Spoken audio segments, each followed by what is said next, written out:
Hello student, good morning to all of you. Welcome back to my YouTube channel.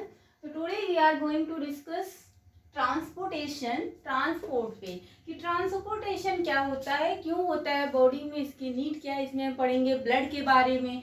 तो थोड़ा बहुत आप इसके पहले क्लास 9th और 8th में ब्लड के बारे में डिस्कस हो गया। तो ये क्लास 10th है। कौन सी क्लास है? Class 10 chapter life processes. Chapter कौन सा है? लाइफ प्रोसेस है। इसकी क्लास आज 7th क्लास है। कौन सी क्लास है? 7th क्लास है। तो आज डिस्कस करेंगे ट्रांसपोर्टेशन पे। किस पर? ट्रांसपोर्ट पे। ट्रांसपोर्ट या मीन्स ट्रांसपोर्टेशन। बॉडी में ट्रांसपोर्ट क्यों होता है, चीजें ट्रांसपोर्ट क्यों होती है, ट्रांसपोर्टेशन क्यों होती है। देखो हमारी बॉडी को ट्रांसपोर्टेशन की वाई नीड क्यों होती है ना, एक क्वेश्चन बनता वाई कि नीड क्यों होती है ना। तो नीड इसलिए होती है कि बॉडी में ब्लड के थ्रू ऑक्सीजन पूरी बॉडी में ट्रांसपोर्ट होता है, ट्रांसपोर्टेशन होता है, जिसके through nutrition, hormones, enzymes, minerals जो बॉडी में पूरी बॉडी में रीच करते हैं all part of the body के।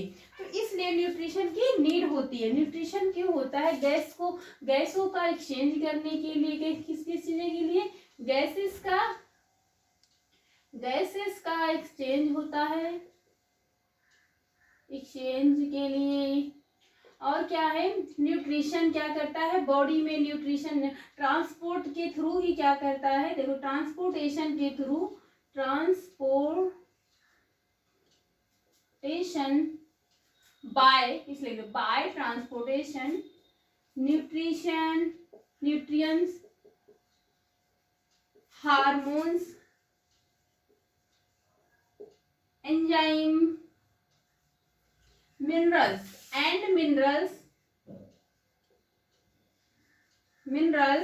रीच करते हैं, reach all part of the body, all part of the body. देखो बॉडी में एंड क्या होता है? वेस्ट के रूप में, वेस्ट होता है उसको बॉडी से बाहर निकाल देते हैं। क्या करते हैं? वेस्ट को एंड वेस्ट प्रोडक्ट जो होता है, वेस्ट प्रोडक्ट या waste material remove outside from the body. देखो आप कुछ चीजें अपनी ही लैंग्वेज में, क्लास 10th है आपका, इसके आप 6 से बायोलॉजी पढ़ते आ रहे हैं। बशर्ते ये है कि आप लोग इतना एक्टिव नहीं होते जितना क्लास 10th में एक्टिव होते हैं। तो पढ़ते सारी चीजें आते हैं, बस आपको समझना है। अगर ये इसीलिए हम कहते हैं बार बार कि आप समझ के पढ़िए। जब आप समझ के पढ़ेंगे तो आप भूलेंगे नहीं चीजें। जब आप कोई चीज जब रोट लर्निंग करते हैं, रोट लर्निंग में क्या होता है कि आप सिर्फ रटते चले जाते हैं, चीजें आप समझते नहीं हैं। यहाँ पे क्या होता है, आप समझ के पढ़ेंगे। जैसे अभी आप ब्लड, आज आपको ब्लड पढ़ाएंगे, आप 11th क्लास में जब जाएंगे तो वहां पे ब्लड पढ़ेंगे, वहां पर क्या है, इससे थोड़ा सा डीप हो जाएगा। जब आगे पढ़ेंगे तो थोड़ा सा और डीप, तो इस तरह। तो इससे क्या आपको मतलब ये है कि जैसे कि आपने अगर ट्रांसपोर्टेशन के अंदर ही आपने ब्लड पढ़ा, तो ब्लड में जितना आपके यहाँ इतना आप समझ के अच्छे से पढ़िए। जब आगे क्लास में आपको ब्लड मिलेगा तो वहां से थोड़ा सा डीप मिलेगा, तो उसमें आपको क्या होगा, प्रॉब्लम नहीं क्रिएट होगी और इजिली याद हो जाए। भाई जितना थोड़ा बहुत तो आप पहले से ही पढ़ रखे हैं, थोड़ा से और आगे बढ़ जाएंगे तो इससे क्या होगा, प्रॉब्लम। अगर आप यहीं से रोट लर्निंग करेंगे, सिर्फ रटना, तो आप समझ नहीं पाएंगे कभी, ना ही कभी समझ पाएंगे, ना ही अपने में शब्दों में लिख सकेंगे। देखो जब चीज कोई समझ लेता तो लोग अपने उसमें समझ के लिख सकते, तो नंबर भी अच्छे मिलते हैं। और ये रहता है कि थोड़ा समझने में टाइम लगता है, रोट लर्निंग में उससे भी ज्यादा टाइम लगता है, लेकिन लोगों को वो इजी लगता है। इजी नहीं, आप समझ के पढ़िए। तो ट्रांसपोर्टेशन क्यों होता है? बॉडी को नीड होती है न्यूट्रिशन की, हार्मोन्स को, मिनरल्स की, एंजाइम। तो ये क्या ट्रांसपोर्टेशन के थ्रू क्या करता है, पूरी बॉडी में हर पार्ट में, हर सेल्स में पहुंचता है। जो वेस्ट होता है उसको बॉडी से बाहर निकाल देता है। तो ये ट्रांसपोर्टेशन होता है किसके थ्रू? मेनली ब्लड के थ्रू होता है ना। ब्लड क्या करता है, ऑक्सीजनेटेड ब्लड को बॉडी में इंटर कराता है और डीऑक्सीजनेटेड ब्लड को बॉडी से बाहर हटा देता। तो अब हम पढ़ेंगे मेनली ब्लड के बारे में। किसके बारे में पढ़ेंगे? ब्लड के बारे में पढ़ेंगे कि ब्लड इतना आई होप आपको इतना समझ में आ गया होगा ना, क्योंकि इसीलिए हम बहुत ज़्यादा स्पीड में भाग नहीं रहे, कि आराम से कि आपको समझ में आ जाए। हम इतना चाहते हैं कि आप सिर्फ क्लास देख लीजिए, आपको क्लास में ही समझ में आ जाए, बुक से सिर्फ एक सरसरी नज़र में देखना हो आपको कि हाँ बस पढ़ना। तो ह्यूमन सर्कुलेटरी सिस्टम के बारे में डिस्कस करेंगे ना। Human circulatory system. Human circulatory system में क्या है, ब्लड वास्कुलर सिस्टम के बारे में ना। देखो ब्लड सर्कुलेशन जो होता है उसकी डिस्कवरी या रिकॉग्नाइज किसने किया था, विलियम हार्वे ने किसने किया था, circulation of blood in humans में किसने इसकी रिकॉग्नाइज डिस्कवरी की थी। एक क्वेश्चन नोट पॉइंट करके लिख लीजिए, आप में यहाँ पूछा जा सकता है, circulation of blood in human या रिकॉग्नाइज्ड बाय विलियम हार्वे। थोड़ा सा हाईलाइट कर देना, विलियम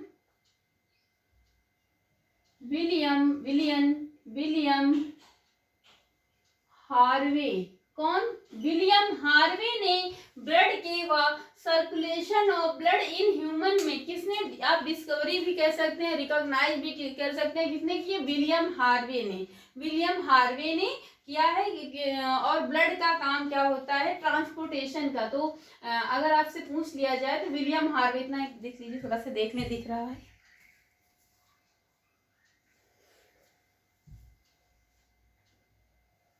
हाँ देखो दिख रहा है ना, क्योंकि एक या दो बार हो चुका है ऐसा कि हम पढ़ाने में बिजी हैं और क्लास हमारी वीडियो सडनली रुक जाती है और हमारा फिर हमको दोबारा पढ़ाना पड़ता है, इसलिए बीच में थोड़ा सा देखना पड़ता है। देखो तो ब्लड क्या होता है, पंपिंग करता है ना, ब्लड पंप करता है। अब हम इतना हो गया, इसके बारे में पढ़ेंगे कि मतलब पंपिंग यानी कि ट्रांसपोर्टेशन के कौन कौन से ऑर्गन होते हैं जो बॉडी में सारे प्रोडक्ट को रीच करते हैं, every part of the body. तो क्या है, तो पंपिंग ऑर्गन ना, हम क्या कहते हैं, पंपिंग ऑर्गन कौन कौन से होते हैं हमारी बॉडी में, पंपिंग ऑर्गन।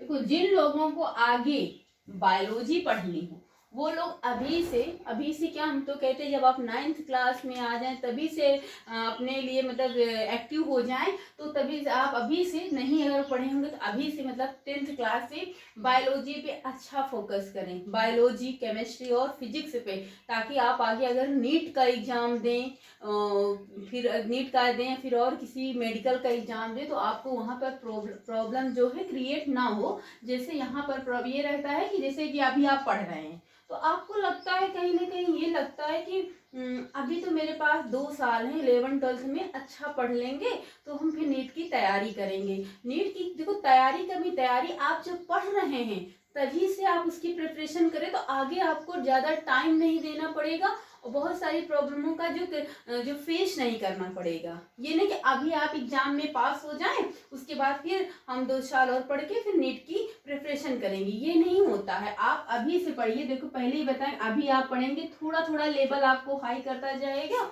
उसी में आप और जितना अगर आप 11th-12th में जब पहुंचते तो वहाँ पे जितना हो उतना पढ़ते जाइए। एनसीईआरटी से ही सारे क्वेश्चन आते हैं और उसमें ये रहता है कि आप वही चीजें जब 12th करने के बाद पहुंचते हैं तो पढ़ते हैं, लेकिन वहाँ पे डीप में, तो इसका वहाँ पर डीप में पढ़ते हैं, इसके पहले आपको सिर्फ पास होना रहता है, नंबर गेन करने के लिए पढ़ते नहीं। तो आप जब 11th में पहुंचे, 10th में पहुंचे, 9th से ही, तब से ही आप अपने सिलेबस को अच्छे से पढ़ते जाइए, एक एक कंफ्यूजन को क्रिएट करते जाइए और बुक में ही साइड में आप पेंसिल से मेंशन कर लिए, फिर कोई नोट्स बना लीजिए, लिखते जाइए, ताकि आपको ज़्यादा दिन टाइम ना देना पड़े और अच्छे जल्दी से निकले समझ में चीज़ें। तो इसलिए ये नहीं कि हम कल करेंगे, कल कभी नहीं आता है ना, टुमारो विल नेवर कम, तो कभी नहीं आता। इसलिए हमेशा जब पढ़ो आप अच्छे से पढ़ो उसी समय। थोड़ी सी प्रॉब्लम होती है, लेकिन जब अब टाइम आता है, एक समय ऐसा आता है कि आप कोई चीज़ की आपको ज़रूरत है पढ़ने का, आप एक बार पढ़ रहे समझ में आ रहा है तो आपको बड़ा लगता है कि हाँ उस समय हमने मेहनत की थी, उसी का आज रिजल्ट है अच्छा, जो एक ही बार में मुझे हर चीज़ें समझ में आ रही। तो इसलिए कहते हैं कि जिस समय आप जो चीज़ पढ़े उसको उसी समय में एकदम क्लियर करते जाइए, बात के लिए मत छोड़िए, बाद में किसी को टाइम ही कहाँ मिलता है ना, तो इसीलिए फिर और टाइम का इसलिए सिलेक्शन भी जल्दी ही होता है ना। तो पंपिंग आर्गन कौन कौन से होते हैं? हार्ट होता है, हार्ट पंपिंग आर्गन हार्ट है, ब्लड वेसल्स है, vessel blood vessel, arteries, veins and capillaries.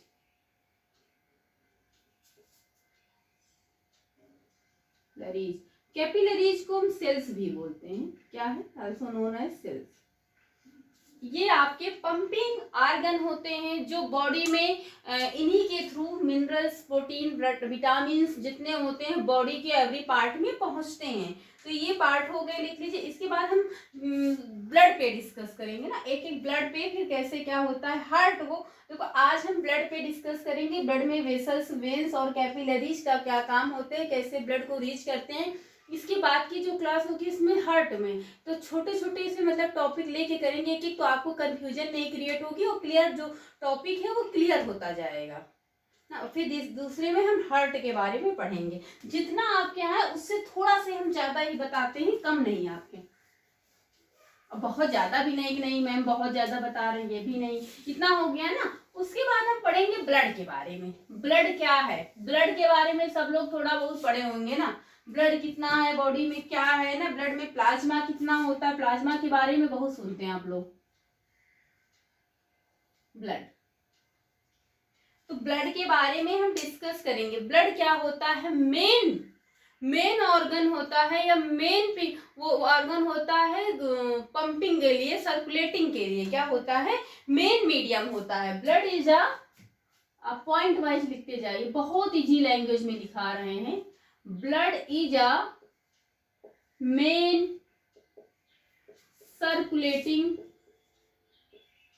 Circulating medium, main circulating medium. ये मेन सर्कुलेटिंग मीडियम होता है। क्या होता है, मेन सर्कुलेटिंग मीडियम होता है। ब्लड में क्या होता है, फ्लूइड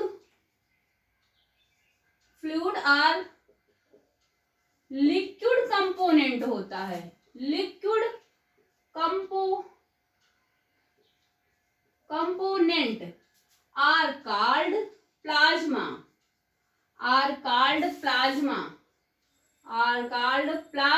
देखो ब्लड, जो ब्लड में फ्लूइड को क्या कहते हैं, लिक्विड ही होता है ना। फ्लूइड या लिक्विड जो कंपोनेंट्स होते हैं उन्हें हम प्लाज्मा बोलते हैं। प्लाज्मा आप देखते होंगे बॉडी में कभी कभी कहीं से, जैसे कहीं की स्किन निकल गई तो आप देखते होंगे वहां से ब्लड ना निकल के व्हाइट सा चिपचिपा सा निकलता है ना लिक्विड, देखते हैं व्हाइट कलर, तो वो क्या होता है, बॉडी का प्लाज्मा होता है। क्या होता है, प्लाज्मा होता है। तो लिक्विड होता है, कंपोनेंट होते हैं, इसे प्लाज्मा बोलते हैं। और ब्लड में प्लाज्मा कितना होता है, अगर आपसे क्वेश्चन पूछ लिया जाए कि ब्लड में प्लाज्मा कितना होता है तो 55% प्लाज्मा होता है total volume of the blood का ना, total volume of the blood का। तो 55% प्लाज्मा प्रेजेंट होता, 55% plasma present in total volume of the blood,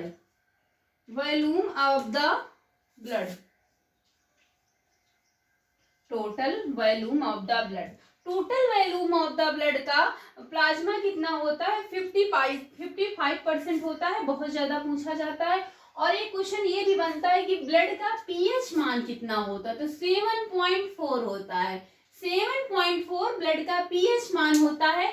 means 7 से ऊपर है तो ये इसका नेचर क्या होता है, बेसिक नेचर का होता है। या तो देखो एक आपका एक मान होता है, पीएच वैल्यू होती है, जो अगर 7 से नीचे है, बिलो द 7 है, तो तो उसका जो नेचर होगा एसिडिक होगा, एंड अबव द 7 होगा, 7 से आगे ऊपर होगा तो वहां पे उसका नेचर क्या होगा, बेसिक होगा। तो ब्लड का नेचर क्या है, बेसिक है। बाकी अभी आप बहुत डीप में नहीं है, आगे जब पढ़ेंगे नहीं, इतना ही आपके लिए बहुत है। 7.4 होता है ब्लड। कितना, एक जो हेल्दी ह्यूमंस होते हैं, मैन होते हैं, उसमें ब्लड कितना होना चाहिए, 6 to 7 लीटर तक ब्लड होना चाहिए। और 55 ब्लड में प्लाज्मा कितना होता है, 55% प्लाज्मा होता है ब्लड में। और ये क्या होता है, ब्लड जो है मेन मीडियम होता है, क्या मीडियम इतना भूल गए, मेन मीडियम होता है सर्कुलेटिंग का। देखो मेन सर्कुलेटिंग मीडियम होता है, सही है, ठीक है। तो इसके आगे हम पढ़ेंगे टाइप्स ऑफ ब्लड। क्या पढ़ेंगे, टाइप्स ऑफ ब्लड। ब्लड के टाइप्स कितने होते हैं, there are 3 types of blood, there are 3 types of blood.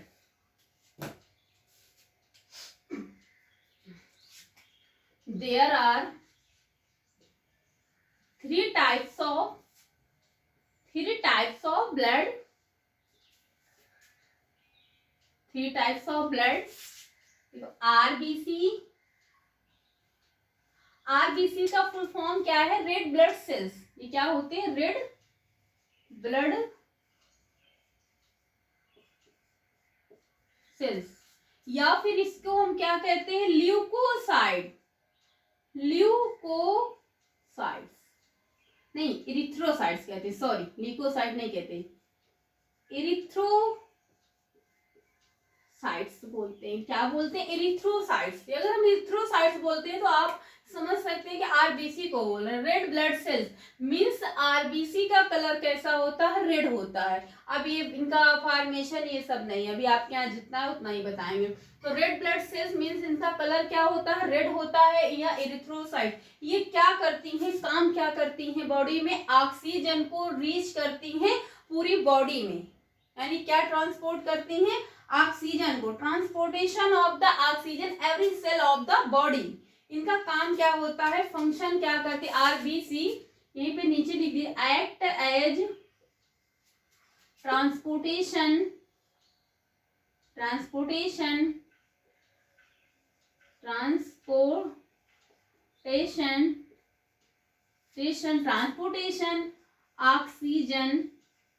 Oxygen को ट्रांसपोर्टेशन करते हैं every cells of the body. Second है आपका डब्ल्यूबीसी। क्या है, WBC, white blood cells. White, WBC क्या होता है, white blood cells, white blood cells. या फिर हम इनको क्या कहते हैं, ल्यूकोसाइट्स और ल्यूकोसाइट्स। इनका कलर क्या होता है, व्हाइट होता है। ये क्या करती हैं, आपकी बॉडी में डिफेंस का काम करती है, डिफेंस मैकेनिज्म का। मीन्स कह सकते हैं, वी कैन से कि ये आपकी बॉडी को प्रोटेक्ट करती हैं। डिफेंस का मतलब प्रोटेक्ट करती हैं, जो डिजीजेज होती है जो आपकी बॉडी में जो अटैक करती है उनको, उनके डिफेंस काम करती है, इनको अटैक के काम करती है ना डिफेंस के। इनका काम क्या होता है, एक्ट एज, लिख सकते हैं, act as defence mechanism,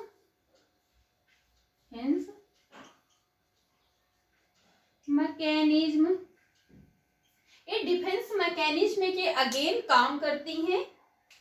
last है आपका प्लेटलेट्स। थर्ड क्या है, प्लेटलेट्स। प्लेटलेट्स क्या होते हैं, ये क्या करते हैं, ये देखो हमारे ब्लड में बहुत सारी प्लेटलेट्स होती हैं, मिलियन ऑफ प्लेटलेट्स होती हैं जो बॉडी में बहुत ज़्यादा इनका रोल होता है। तो ये क्या करती है, ब्लड कोआगुलेशन में हेल्प करती हैं। इनका काम क्या होता है, एक्ट एज, या इन्वॉल्व करके लिख सकते हैं, इन्वॉल्व करती हैं, एक्ट एज ब्लड कोआगुलेशन। किस पे, कोआगुलेशन। ब्लड कोआगुलेशन क्या है, इतना लिख लीजिए, आगे हम समझा रहे हैं।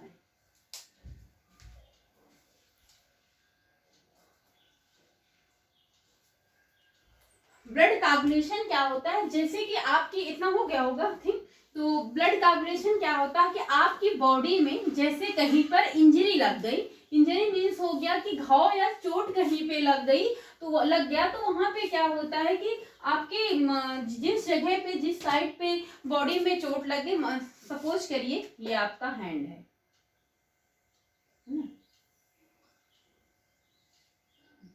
अब यहाँ पे आपके ये नाइफ से कट लग गया, आप कुछ कटिंग कर रहे हैं ना, तो यहाँ से क्या होता है, आपका यहाँ पे इंजरी लग गई, इंजरी लग गई तो ब्लड देखो, ब्लड बह रहा, तो प्लेटलेट्स में क्या होता है, तो यहाँ पर ब्लड बह रहा है, लीकेज हो रहा है, लॉस ऑफ वाटर, बहुत ज्यादा ब्लड, यदि आपका वहां पे ब्लड का कोगुलेशन न हो, ब्लड कोगुलेशन या फिर ब्लड क्लॉटिंग भी बोलते हैं, ब्लड की क्लॉटिंग ना हो तो क्या होता है, ब्लड आपका बहता जाएगा, लॉस होता जाएगा, एक लीकेज होता जाता है ना, रिसाव होता जाता है, लीकेज होता जाए, तो आपके ब्लड में क्या प्रेजेंट होते हैं, ब्लड में क्या प्रेजेंट होता है, प्लेटलेट्स होते हैं, प्लेटलेट्स होते हैं। अब प्लेटलेट्स में कुछ ऐसे, प्लेटलेट्स क्या करता है, कुछ ऐसे फैक्टर जो है रिलीज करता है, कुछ ऐसे फैक्टर रिलीज करता है जो क्या करते हैं, फैक्टर क्या, जैसे इसमें विटामिन के का काम क्या होता है, ब्लड कोगुलेशन में हेल्प करना,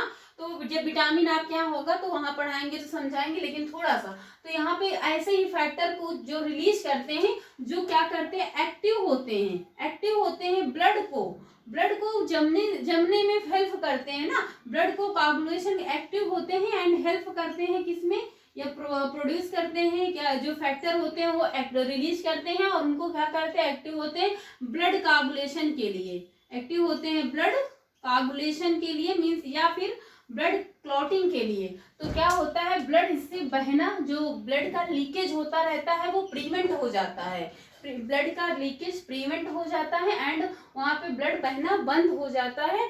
यदि इफ आपके ब्लड में प्लेटलेट्स प्रेजेंट नहीं है तो आपके जहां पे इंजरी लगी है, साइट्स ऑफ इंजरी से ब्लड वहां पे लीकेज होता जाएगा, लीकेज हो जाए, तो इसलिए प्लेटलेट्स में कुछ फैक्टर होते हैं, जब आपके हैंड में या कहीं पे इंजरी लग जाती है तो देखते हैं ब्लड बहता रहता है, जब आप दबा देते हैं कुछ टाइम, सम टाइम पे, आफ्टर सम टाइम वहां पे क्या होता है, ब्लड जो है बहना बंद हो जाता, क्योंकि वहां पे ब्लड का जो है कोगुलेटिंग या ब्लड की क्लॉटिंग हो जाती है। क्यों हो जाती है, प्लेटलेट्स में कुछ ऐसे फैक्टर होते हैं जो फैक्टर रिलीज होते हैं और उन्हें एक्टिव करते हैं, किसके लिए, ब्लड कोगुलेटिंग के लिए, इससे क्या होता है, जहाँ पे इंजरी लगी है वहां पे ब्लड बहना बंद हो जाता है, प्रिवेंट हो जाता है, तो प्लेटलेट्स का काम इसीलिए कहते हैं ब्लड कोगुलेटिंग में हेल्प करता है।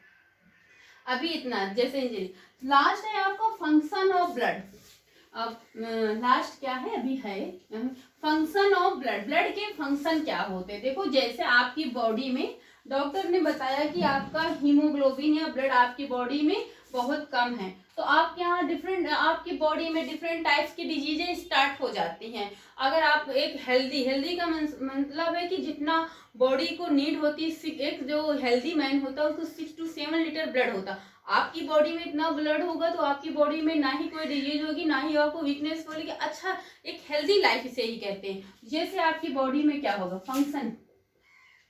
फंक्शन ऑफ ब्लड, अच्छा ब्लड है तो ये ब्लड का काम क्या होता है, एक्ट एज, नंबर 1 करके एक्ट एज क्या फंक्शन, तो ये क्या करता है, बॉडी टेम्परेचर को रेगुलेट करता है, रेगुलेट्स बॉडी टेम्परेचर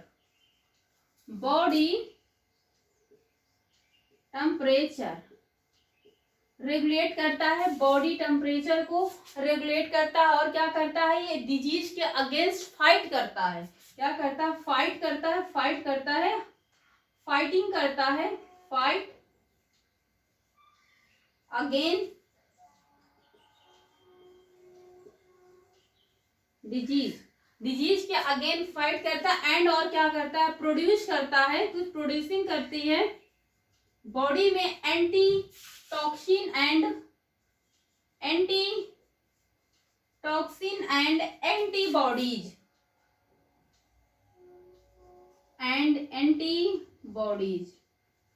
क्यों करता है एंटीटॉक्सिन एंड एंटीबॉडीज को, किसके अगेन करता है, एंटीबॉडीज को एंटीबॉडीज को क्यों रिलीज करता है, क्योंकि किस लिए, न्यूट्रलाइज द हार्मफुल हार्मफुल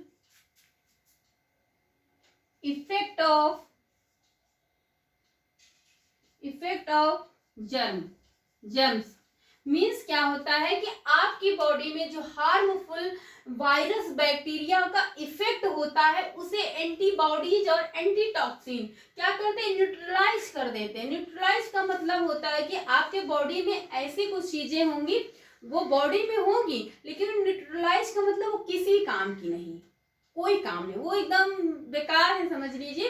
कहते हैं ना कि आप क्या न्यूट्रल हो, क्या न्यूट्रल का मतलब होता है कि कोई काम की नहीं हो, आप किसी भी काम हो तो आप प्रेजेंट तो हो लेकिन काम आपका कोई नहीं, किसी लायक नहीं, आप कोई काम नहीं कर सकते, उसे कहते हैं न्यूट्रलाइज हो, एकदम न्यूट्रल है, न्यूट्रलाइज हो गए तो क्या होगा, आप किसी काम के नहीं। तो वो क्या करता है, एंटीटॉक्सिन। एंटीटॉक्सिन का मतलब होता है जो टॉक्सिन होते हैं, जो विष होता है, जिसे उसको क्या कहता है, न्यूट्रलाइज कर देता है, उसके अगेंस्ट काम करता है। तो एंटीबॉडीज एंटीटॉक्सिन को प्रोड्यूस करता है, जो आपके जर्म वायरस बैक्टीरिया जो हार्मफुल आपको बॉडी को हार्म पहुंचाते हैं उनके अगेंस्ट क्या कर, उसको न्यूट्रलाइज कर देता है और बॉडी में मतलब अगेंस्ट काम करता है, डिफेंस का।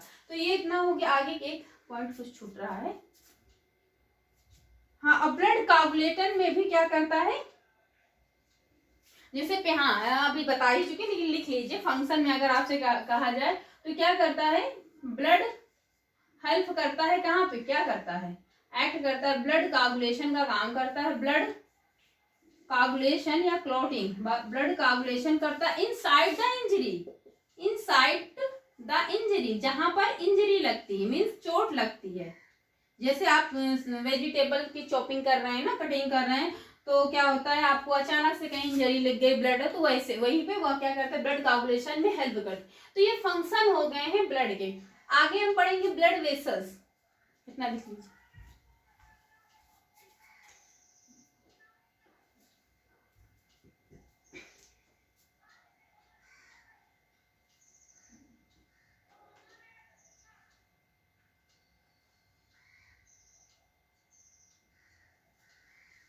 हाँ, और एक ब्लड का काम क्या होता है, आपने लिखा नहीं है, हम लिखा क्या, हम बताए नहीं, सॉरी।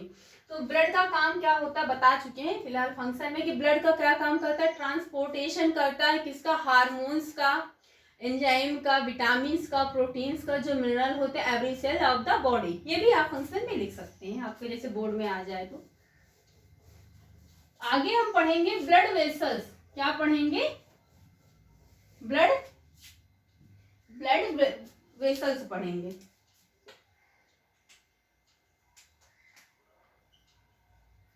ब्लड वेसल क्या होते हैं, they are present throughout, ये हमारे बॉडी में प्रेजेंट होते हैं, जैसे आर्टेरीज हो गया, वेन्स हो गया और कैपिलरीज, ये क्या है, ब्लड, इनसे क्या होता है, ब्लड क्या होता है, बॉडी में, पूरी बॉडी में रीच करता है, पंप करता है। तो हम क्या पढ़ेंगे, पहले आर्टेरीज के बारे में पढ़ेंगे ना, पहले क्या पढ़ेंगे, जो जिसमें क्या होता है, इनके थ्रू बॉडी में ट्रांसपोर्ट होता है, ट्रांसपोर्टेशन होता है ब्लड का। तो आर्टेरीज, ब्लड वेसल्स के अंदर पढ़ेंगे, पहले आर्टेरीज को पढ़ेंगे। आर्टेरीज क्या होते हैं, ये बहुत थिक वॉल होती है, ट्यूब में होती है, क्या होती है, ट्यूब में जैसे होती है, ट्यूब होती है, थिक होती है, क्या होती है, थिक होती है। कैसी वॉल्स होती है, थिक होती है, थिक वॉल्स होती है। और ये क्या करती है, ऑक्सीजनेटेड यानी कि प्योर ब्लड को कैरी करती है, क्या करती है, देखो ऑक्सीजनेटेड और डीऑक्सीजनेटेड का मीन्स क्या होता है, ऑक्सीजनेटेड का मतलब होता है प्योर ब्लड, डीऑक्सीजनेटेड का मतलब होता है इम्प्योर ब्लड। बात तो ना, क्या कहते हैं, ये प्योर का मतलब उसमें ऑक्सीजन है, और जिसमें ऑक्सीजन नहीं है उसे हम इम्प्योर ब्लड बोलते हैं। तो ये क्या करता है, थिक वॉल्स होता है, एंड क्या करता है, एंड कैरी करता है, कैरी यानी कलेक्ट करता है प्योर ब्लड को, प्योर या फिर आप प्योर ब्लड, या फिर ब्रैकेट में लिख सकते हैं ऑक्सीजनेटेड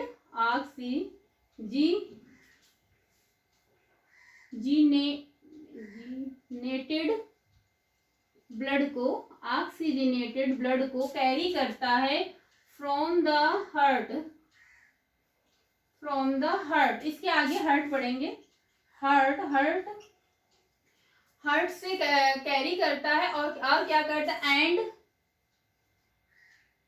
स्प्लिट यानी फैलाता है, splits every cell of the every part of the body, every part of the cell part of the body, body के एवरी पार्ट देखो ठीक होती है, कैरी करती है प्योर ब्लड को फ्रॉम द हार्ट से एंड स्प्लिट्स करती है, रीच करती है every part of the body, body के एवरी पार्ट पे क्या करती है, अदर पार्ट पे पंप करती है ना।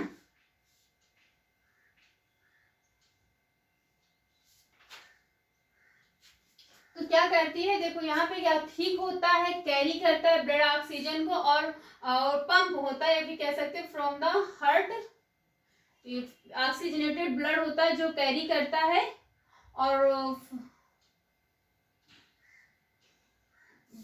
जो प्योर ब्लड होता है वो हार्ट से ही हम कैरी करते हैं, और हार्ट से ही पूरी बॉडी में पंप होता है ना, या स्प्लिट्स करता है, ऐसे कह सकते हैं, पंप होता है। और इसमें क्या होता है, इसमें वाल्व नहीं होता है, डू नॉट प्रेजेंट वाल्व, लिख सकते हैं, do not present valve, valves, do not present valve, यहाँ पर क्या होता है, वाल्व्स नहीं होते। सेकेंड हम पढ़ेंगे वेन्स, क्या पढ़ेंगे, वेन्स, सेकेंड क्या पढ़ेंगे, वेन्स।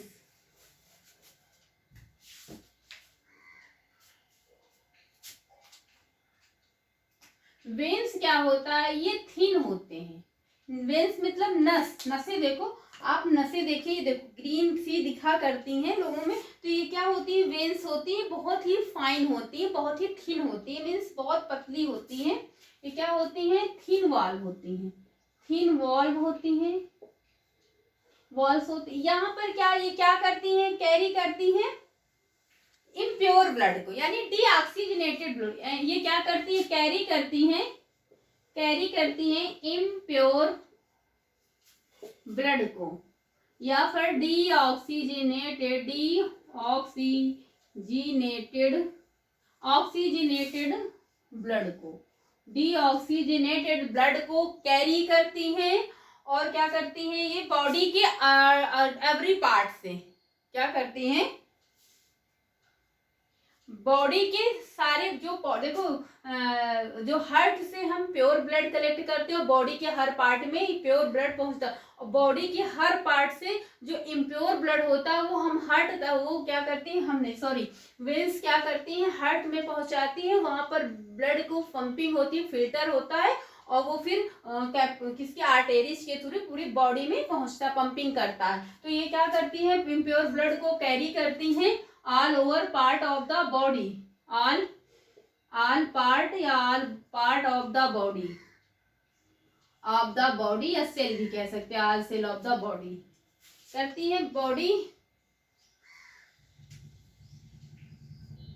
बॉडी बिटवीन ब्लड ऐसे भी कर सकते हैं। इतना हो गया, उसके आगे हम पढ़ेंगे कैपिलरीज के बारे में ना। इसमें क्या होता है, वॉल्व्स होते हैं ना, इसमें वॉल्व्स होते हैं, वाल्व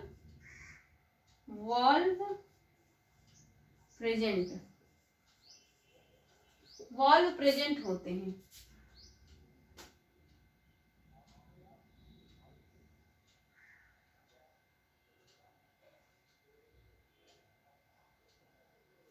तो इसके आगे क्या पढ़ेंगे, कैपिलरीज, कैपिलरीज मीन्स सेल्स होता है,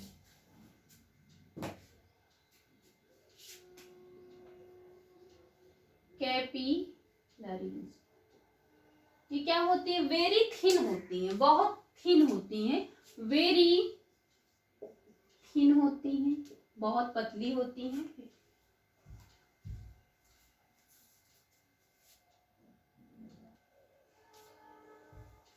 आगे क्या है, देखो फिगर, हाँ गंदा बना है, ठीक है, इसका है कैपिलरीज का है ना, कैपिलरीज,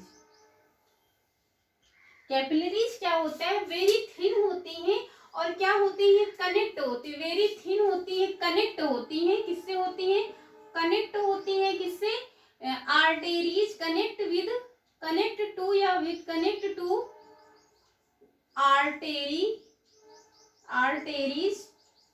आर्टेरीज विद वेन्स, वेन्स और आर्टेरीज से क्या होती है, कनेक्ट होती है, और इनका काम क्या होता है, ये एक्सचेंज करती हैं, ये क्या करती हैं, एक्सचेंज करती हैं, ये सॉरी, इनका काम क्या करती है, एक्सचेंज करती हैं, क्या एक्सचेंज करती हैं, वाटर का, फूड का, एंड गैसेस का करती हैं, बॉडी बिटवीन ब्लड, बॉडी और ब्लड के बीच में। देखो ये जैसे क्या आर्टेरीज है, ये वेन्स है, आप डायग्राम आपके बुक में भी बना हुआ है, वहां भी ये बीच में जो फाइन्स हैं बहुत थिन है, पतली पतली नसें, ये क्या है, कैपिलरीज है, सेल्स बोल सकते हैं, जिन्हें हम सेल्स कहते हैं, कैपिलरीज को सेल्स भी बोलते हैं, सेल्स बोलते हैं। बहुत ही बॉडी में बहुत फाइन्स होते हैं, तो ये क्या होते हैं, एक साइड आर्टेरीज और वेन्स से ज्वाइंट होती, कनेक्ट होती है दोनों तरफ से, और ये करती क्या है, ये एक्सचेंज करती है बॉडी और ब्लड में, दोनों में क्या करती है, गैसेस, फूड और वाटर का एक्सचेंज करती रहती है। तो ये कैपिलरीज का काम है, ब्लड का फ्लो करती। आगे हम पढ़ेंगे, जब हार्ट पढ़ेंगे, वैसे आज की क्लास इतना दिन। तो कैपिलरीज को एक बार, कैपिलरीज को सेल्स बोलते हैं, वेरी थिन होती हैं, कनेक्ट होती हैं, आर्टेरीज देखो फिगर में भी देख लीजिए, फिगर से आप समझिए, कैपिलरीज है, ये कैपिलरीज एक तरफ आर्टेरीज से कनेक्ट है, और एक साइड क्या है, वेन से कनेक्ट है, और ये क्या करती है,